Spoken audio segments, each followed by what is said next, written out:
بسم اللہ الرحمن الرحیم۔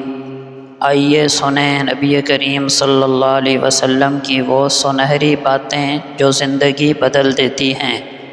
یہ الفاظ کسی عام انسان کے نہیں بلکہ محبوب خدا کے ارشادات ہیں جن میں ہدایت کا سمندر چھپا ہے۔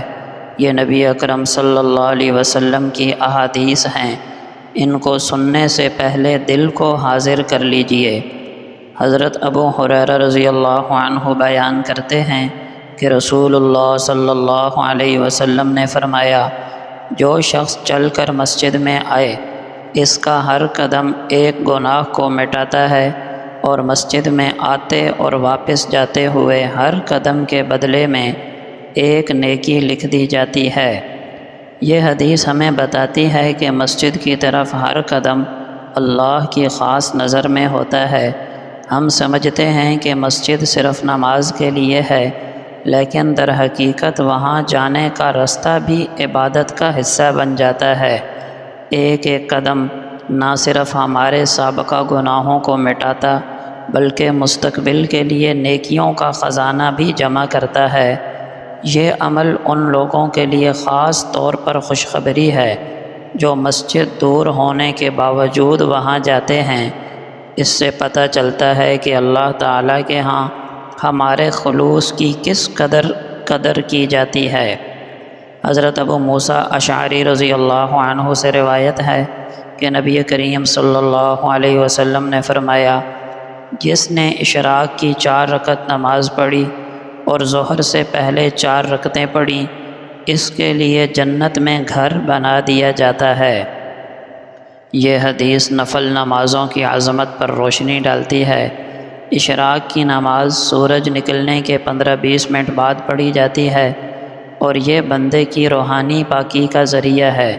اسی طرح ظہر سے پہلے 4 رکعت دل کی نرمی اور جنت کی ضمانت بن سکتے ہیں۔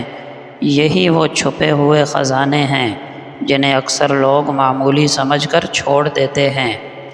دنیا میں گھر بنانے کے لیے لاکھوں خرچ کرنے پڑتے ہیں، مگر جنت میں گھر صرف 8 رکعت پر۔ تو اس موقع کو ضائع نہ کیجیے، یہ موقع ہمیں روزانہ ملتا ہے۔ حضرت ابو سعید خدری رضی اللہ عنہ بیان کرتے ہیں، باجماعت نماز ادا کرنا 25 نمازوں کے برابر ہے، اور جب کوئی شخص جنگل یا بیابان میں نماز پڑھتا ہے اور رکوع سجدہ مکمل کرتا ہے تو اسے اس سے بھی دگنا یعنی 50 نمازوں کے برابر ثواب ملتا ہے۔ جماعت کے ساتھ نماز کی فضیلت تو سبھی جانتے ہیں، مگر تنہائی میں اللہ کی خاطر خالص نیت سے نماز پڑھنا اللہ کو بہت پسند ہے، یہاں تک کہ اس کا اجر 50 نمازوں کے برابر دیا جاتا ہے۔ یہ حدیث ہمیں یہ بھی سکھاتی ہے کہ اصل عبادت وہ ہوتی ہے جو ریا سے پاک ہو۔ حضرت انس رضی اللہ عنہ بیان کرتے ہیں کہ رسول اللہ صلی اللہ علیہ وسلم نے فرمایا، اذان اور اقامت کے درمیان کی جانے والی دعا رد نہیں ہوتی۔ یہ ایک چھپی ہوئی قیمتی گھڑی ہے۔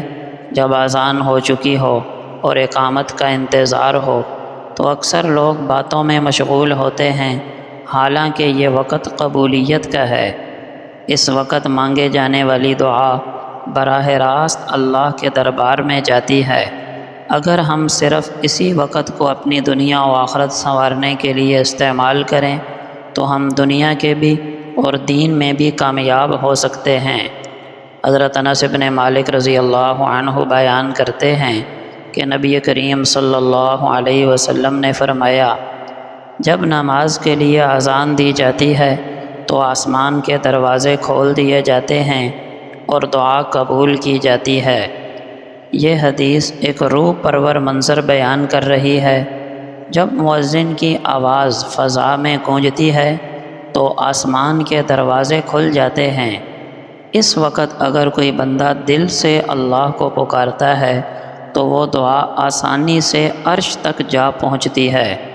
یہ لمحہ غفلت کا نہیں بلکہ توجہ اور عاجزی کا ہے، کیونکہ دروازے ہر وقت کھلے نہیں رہتے۔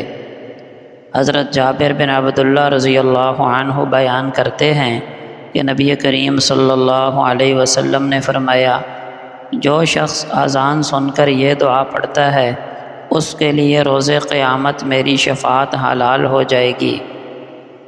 اللہم رب هذه الدعوة التامة والصلاة القائمة آت محمدا الوسیلة والفضیلة وابعثه مقاما محمودا الذی وعدتہ۔ اور بہقی کی روایت میں اتنا اضافہ ہے، انک لا تخلف المیعاد۔ اذان کے بعد جو مخصوص دعا پڑھی جاتی ہے اس کا بدلہ نبی کی شفاعت ہے، اور نبی کی شفاعت مطلب جنت کی ضمانت۔ یہ دعا چند سیکنڈ کی ہے مگر اس کا بدلہ دائمی راحت ہے۔ یہ حدیث ہمیں ترغیب دیتی ہے کہ چھوٹے چھوٹے عمل کتنی بڑی بخشش کا ذریعہ بن سکتے ہیں۔ کیا ہم اتنی بڑی نعمت کو روزانہ ضائع کر دیں گے؟ حضرت عبداللہ ابن عباس رضی اللہ عنہما فرماتے ہیں کہ نبی کریم صلی اللہ علیہ وسلم نے فرمایا، گناہوں کا کفارہ بننے والے اعمال یہ ہیں: نماز کے بعد مسجد میں بیٹھنا، جماعت کے لیے چل کر جانا، اور دل نہ چاہنے کے باوجود کامل وضو کرنا۔ حضرت عقبہ ابن عامر رضی اللہ عنہ بیان کرتے ہیں کہ نبی کریم صلی اللہ علیہ وسلم نے فرمایا، جو شخص اچھی طرح وضو کرے پھر 2 رکعت نماز ایسی پڑھے جس میں دل اور چہرے سے اللہ کی طرف متوجہ ہو، اس کے لیے جنت واجب ہو جاتی ہے۔ اللہ کو دکھاوے سے پاک عبادت پسند ہے۔ اگر بندہ اخلاص اور مکمل توجہ سے صرف 2 رکعت بھی پڑھ لے تو جنت کا مستحق بن جاتا ہے۔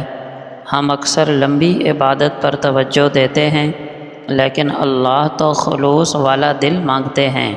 تو آئیے 2 رکعت سے ہی صحیح ہم اپنی جنت کی بنیاد رکھیں۔ یہ 2 رکعت تحیۃ الوضو ہیں، ساتھ صلاۃ التوبہ کی بھی نیت کر لی جائے۔